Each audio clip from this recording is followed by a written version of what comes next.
പ്രാർത്ഥിച്ചപ്പോൾ, എനിക്ക് വേണ്ടി സഹോദരന്മാർ പ്രാർത്ഥിച്ചപ്പോൾ വെളുത്ത മൊത്തമുള്ള ഒരു പൊന്ത, നല്ല വെള്ള മൊത്തം, അതിൻ്റെ ഇടയ്ക്കിടയ്ക്ക് വരെ കറുപ്പ് മൊത്തം കാണിച്ചു. അപ്പോൾ ഈശ്വരോട് ചോദിച്ചപ്പോൾ ജപമാല ചൊല്ലാനുള്ളതല്ലേ, കുറച്ചും കൂടി ഭക്തിയോട് ചെല്ലാൻ വേണ്ടിയിട്ടുള്ളതാണ് കിട്ടിയത്. പിന്നെ ഞങ്ങൾ മറ്റു സഹോദരിക്ക് വേണ്ടി പ്രാർത്ഥിച്ചപ്പോഴത്തേക്ക് അച്ഛൻ ഇങ്ങനെ മുമ്പിൽ നിൽക്കണം. അപ്പോൾ ഞാൻ ചോദിച്ചപ്പോഴത്തേക്ക് അപ്പോൾ അച്ഛനാകാൻ പോയിട്ടുണ്ട്. അപ്പം അവന് വേണ്ടിയിട്ട് ഭയങ്കര തീവ്രതയോട് പ്രാർത്ഥിച്ചുകൊണ്ടിരിക്കണേന്. മറ്റേ സഹോദരിക്ക് വേണ്ടി പ്രാർത്ഥിച്ചപ്പോൾ ജ്ഞാനത്തിൻ്റെ പുസ്തകം വായിക്കാനായിട്ട് പറഞ്ഞു കൊടുക്കാനായിട്ട് ഈശോ പറഞ്ഞു. അപ്പോൾ പ്രഭാതത്തിലുണ്ടായിരുന്നു ജ്ഞാനത്തിൻ്റെ പുസ്തകം വായിക്കാൻ പറഞ്ഞു.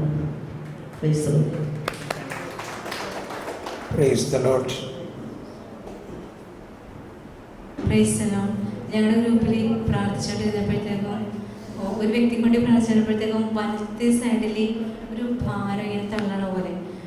കുറച്ച് കഴിഞ്ഞ് ബ്രദർ പറഞ്ഞ് ഷെയർ ചെയ്യാൻ പറയുമ്പോഴത്തേക്കും ഞാൻ ചോദിച്ച് ഞങ്ങൾ മുന്നിൽ ചോദിച്ച് വലത്തെ സൈഡിൽ വല്ലതും ഉണ്ടാകുമെന്ന് ചോദിച്ചു. പറഞ്ഞ് എനിക്കൊരു 5 മിനിറ്റ് പോലും ഇരിക്കാൻ പറ്റൂലായിരുന്നു, അത്രയും വേദനയായിരുന്നു വലത്തെ സൈഡിൽ 2 മാസമായിട്ട്. പക്ഷെ ഇപ്പം ഇത്തിരി കുറവുണ്ട്, ഇപ്പം എനിക്ക് വളരെ വേദന. അപ്പം ഈ ബ്രദർ പറഞ്ഞ പോലെ ആ വേദന നമുക്ക് വന്നിട്ട് അവരുടെ ആ രോഗം സുഖപ്പെടുത്തേണ്ടതാണെന്ന് ഞങ്ങൾക്ക് അങ്ങനെയല്ലേ ബ്രദർ നമുക്ക് തരുന്നത്? ആ സഹോദരിക്ക് സൗഖ്യം കൊടുക്കാൻ വേണ്ടിയില്ല നമുക്ക് ആ വേദന തരുന്നത്. അങ്ങനെയാണെന്ന് ഞങ്ങൾ വിശ്വസിക്കുന്നു. ആ സഹോദരിക്ക് പൂർണ്ണമായി സൗഖ്യം കൊടുക്കുമെന്ന് ഞങ്ങൾ വിശ്വസിക്കുന്നു. പിന്നെ ഒരു സഹോദരിക്ക് വേണ്ടി പ്രാർത്ഥിച്ചപ്പോഴത്തേക്കും ഹൃദയം ഭാരം എന്ന് പറഞ്ഞ് പിന്നെ അത് ഉള്ളിലോട്ട് എരിച്ചിൽ പോലെ. അപ്പോൾ രണ്ട് പ്രാവശ്യം ഹോസ്പിറ്റലിൽ ഈ വയറിൻ്റെ കംപ്ലൈൻ്റ് ആയിട്ട് കിടക്കുന്നുണ്ടായി. പിന്നെ ഒരു സഹോദരിക്ക് വേണ്ടി പ്രാർത്ഥിക്കേണ്ട നേരം കിട്ടിയില്ല. പിന്നെ പ്രാർത്ഥിച്ചാൽ മതി. ഓക്കെ, അടുത്ത ആൾ വരും. പരിശുദ്ധ പരമ ദിവ്യകാരുണ്യത്തിന് നേരവും ആരാധനയും സ്തുതിയും പുകഴ്ചയും ഉണ്ടായിരിക്കട്ടെ. ഞാൻ 2 പേരെ പ്രാർത്ഥിച്ചു. ഒന്ന് സിസ്റ്ററാണ്. സിസ്റ്ററിനോട് കൈക്ക് വേദനയുണ്ടോ എന്ന് ചോദിച്ചപ്പോൾ വേദനയുണ്ടെന്ന് തോന്നുന്നു. അത് രോഗശാന്തിയുടെ ഒരു ഇതായിട്ടാണ് തമ്പുരാൻ കാണിച്ചത്. അതുപോലെ മറ്റേ സഹോദരിക്ക് ശ്വാസം മുട്ടലുണ്ട്, നെഞ്ചുവേദനയായിരുന്നു എനിക്ക് അനുഭവപ്പെട്ടത് ഭയങ്കരം. അതും 2 രോഗശാന്തിയുടെ ഇതാണ് ദൈവം തന്നിരിക്കുന്നത്. ദൈവത്തിന് ആദ്യമായിട്ട് നന്ദി പറയുന്നു. Praise the Lord. ഇനി ആരെങ്കിലും? Praise the Lord. ഞങ്ങൾ 3 പേർക്ക് വേണ്ടി പ്രാർത്ഥിച്ചു.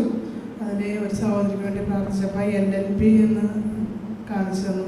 ചോദിച്ചപ്പോൾ പറഞ്ഞ് ഒരു വക്കീലിൻ്റെ കുടുംബത്തിന് വേണ്ടി മാനസാന്തരത്തിന് വേണ്ടി പ്രാർത്ഥിച്ചുകൊണ്ടിരിക്കുകയാണ് എന്ന് പറഞ്ഞ്. പിന്നെ എപ്പോഴും മൂളിപ്പാട്ട് പാടി നടക്കുന്നതായിട്ട് വെളിപ്പെടുത്തി. അപ്പോൾ എപ്പോഴും ഇങ്ങനെ പാട്ട് പാടി നടക്കും. പിന്നെ ഭയങ്കര നീറ്റ്നെസ്സാണ്. എപ്പോഴും വീടിങ്ങനെ തുടച്ചിരിക്കണം, എപ്പോഴും വെടിപ്പാണ്. അപ്പോൾ അതെല്ലാം ഈശോ വെളിപ്പെടുത്തി തന്നു. ഈശോയ്ക്ക് നന്ദി. മറ്റേ സഹോദരിക്ക് വേണ്ടി പ്രാർത്ഥിച്ചപ്പോഴത്തേക്കും ആടിനെ കാണിച്ചു തന്നു. അപ്പോൾ ആട് ഉണ്ടായിരുന്നു, അതിനെക്കുറിച്ചെല്ലാം ആകുലതയുണ്ട്, അതിനെ കൊടുത്ത്. അപ്പോൾ അതിനെക്കുറിച്ച് എപ്പോഴും ഓർക്കും.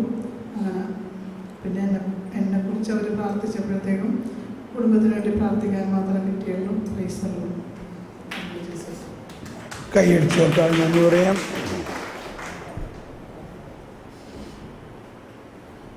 Praise the Lord.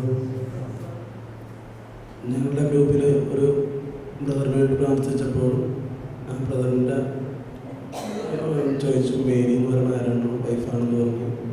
വൈഫിന് വേണ്ടി വേദനിച്ചിരിക്കുകയാണ്, വൈഫിന് വേണ്ടി പ്രാർത്ഥിക്കുകയാണ്. പിന്നെ പുള്ളിയുടെ അപ്പനെ ജോർജ് എന്ന മറ്റല്ല സന്ദേശം കിട്ടി. അദ്ദേഹം മരിച്ചിട്ട് കുറച്ച് നാളായി. അപ്പോൾ അദ്ദേഹത്തിന് വേണ്ടി പ്രാർത്ഥിച്ചുകൊണ്ടിരിക്കുകയായിരുന്നു. പിന്നെ എൻ്റെ അപ്പച്ചനെ പേര് ചോദിച്ചു, ജോയി എന്ന് പറഞ്ഞു. അപ്പച്ചന് വേണ്ടി പ്രാർത്ഥിക്കാൻ പറഞ്ഞു. മറ്റേ ബ്രദറിനും ഇങ്ങനെ. പിന്നെ ആദ്യത്തെ ബ്രദറിൻ്റെ ശരിക്കും പറഞ്ഞാൽ മോളിൽ നിന്ന് നടന്ന് വീഴുന്നതായിട്ട് കണ്ടു. ചോദിച്ചു കഴിഞ്ഞപ്പോൾ 2ാം നിലയുടെ മോളിൽ നിന്ന് താഴ്ത്തിട്ട് വീണിട്ടുണ്ടെന്ന് പറഞ്ഞു. എൻ്റെ ഭയം അതിനുവേണ്ടി ദൈവം പ്രത്യേകമായി പരിപാലിച്ചു, മാതാവ് പരിപാലിച്ചു എന്ന് പറഞ്ഞു. അപ്പം അതിന് നന്ദി പറഞ്ഞിട്ടില്ലെന്ന് പറഞ്ഞു. ഇത്രേ ഉള്ളൂ. Praise the Lord. Praise the Lord. Okay, ഇനി നമുക്കൊന്ന് കരങ്ങൾ ഉയർത്തി സ്തുതിക്കാം. യേശുവേ സ്തോത്രം, യേശുവേ നന്ദി.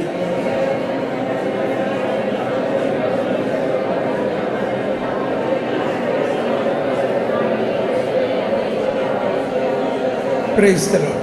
ഓക്കെ, ഇപ്പോൾ നമുക്ക് കുറച്ചും കൂടി കോൺഫിഡൻസ് ആയോ? സംഭവം വർക്ക് ചെയ്യുന്നുണ്ട്. ഇത് ഇങ്ങനെ വരുന്നുണ്ട്. പക്ഷെ ഇത് മുഴുവനും വ്യാഖ്യാനമൊക്കെ പിന്നീട് നമ്മളിങ്ങനെ പ്രാക്ടീസ് ചെയ്യണം. ഇപ്പോൾ നമ്മളൊരു റൗണ്ട് കൂടി പ്രാർത്ഥിക്കാൻ പോകുകയാണ്. ഇപ്പോൾ നിങ്ങൾ 1 to 1 2 പേര് ഇപ്പോൾ ഇതിന് മുമ്പ് പ്രാർത്ഥിക്കാത്ത വേറൊരാളുടെ അടുത്ത് പോയിട്ട് പ്രാർത്ഥിക്കണം. ഈ ഗ്രൂപ്പിലില്ലാത്ത വേറൊരാളുടെ അടുത്ത് പോയി നിങ്ങൾ 1 to 1 ഒരാൾ വേറൊരാൾക്ക് വേണ്ടി പ്രാർത്ഥിക്കണം.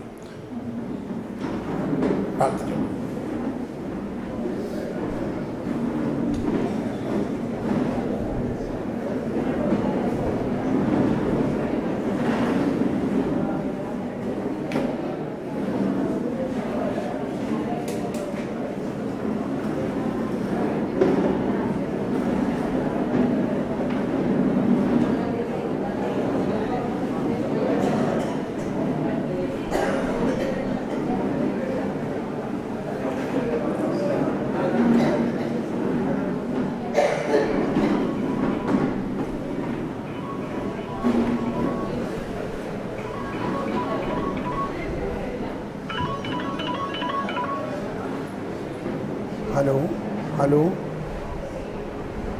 ആരാ? അതെ അതെ, പറഞ്ഞോ കിട്ടോ. ഞാനും വിളി. ഓക്കെ, ഞാൻ അത് കളക്ട് ചെയ്യണം അല്ലേ? ഇല്ലില്ല, ഞാനിപ്പോൾ ഇവിടെ ഹൗസിൽ ധ്യാനിപ്പിക്കാം. ഞാൻ പിന്നെ വിളിച്ചോളാം കേട്ടോ. ഓക്കെ.